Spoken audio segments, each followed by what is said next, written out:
Welcome to another Inspirio tutorial.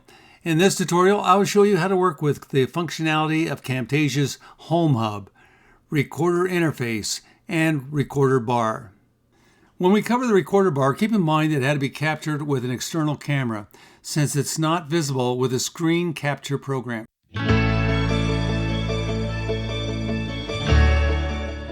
When you start Camtasia, you're first brought to the Camtasia Home Hub. Let's move up to the button named New Recording.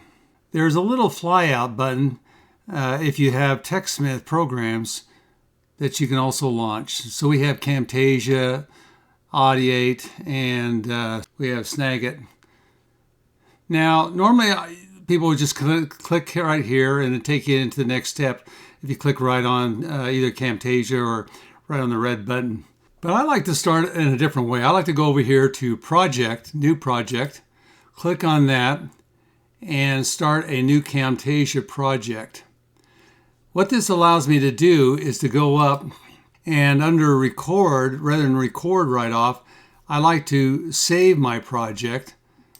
And then after it's saved, then I like to go in and do the recording. But I'd like to have it saved to a file first. So let's click on the record button. Now we're brought to the Camtasia Recorder Interface. And if we start over here on the left first, we have our screen capture image, which shows right now screen number 2. I could come down here and go to screen number 1. It'll show you my screen with my notes and other items. And we'll go back to number 2. And now we can come down and we also have one that says choose region or custom region.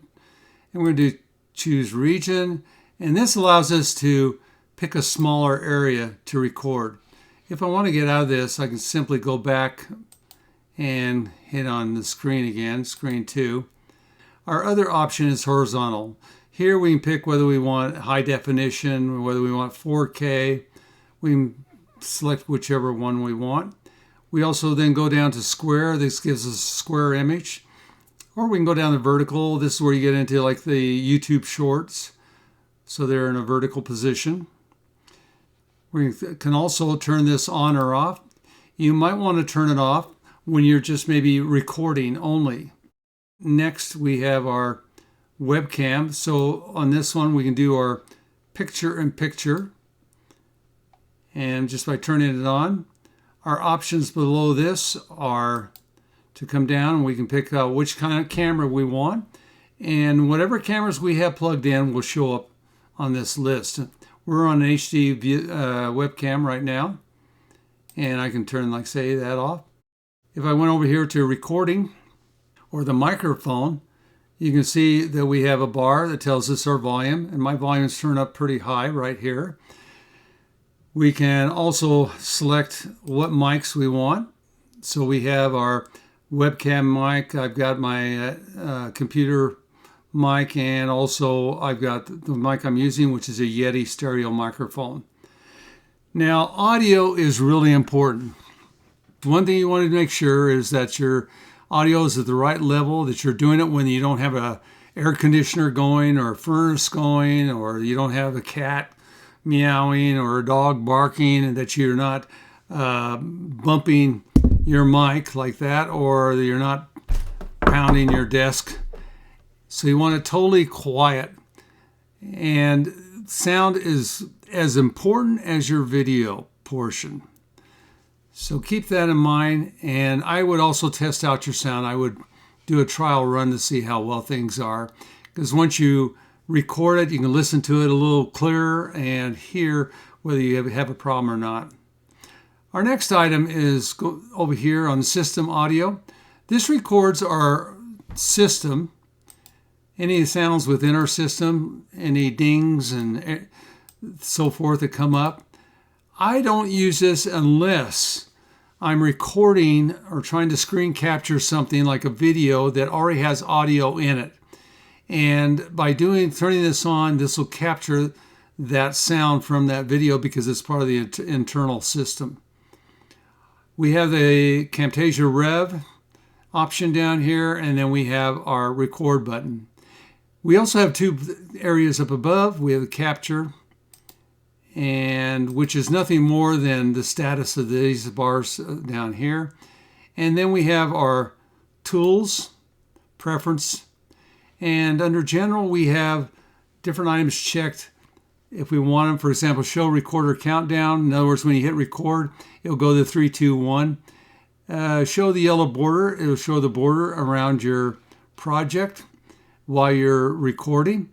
I don't like that, so I leave that off. Restore cursor to location after pause. In other words, if you pause and your mouse is right here and you hit pause and now you move it around other locations to do other things and then you bring it back, you don't have to worry about picking up where it was before. This is checked, and that's the purpose of that. Do not capture recorder on screen. I've got that checked. Exit recorder after recording is stopped. And open editor after recording is stopped. So that'll open up your Camtasia editor. And automatically minimize recording window. I don't have that checked at all. Then we go over to files.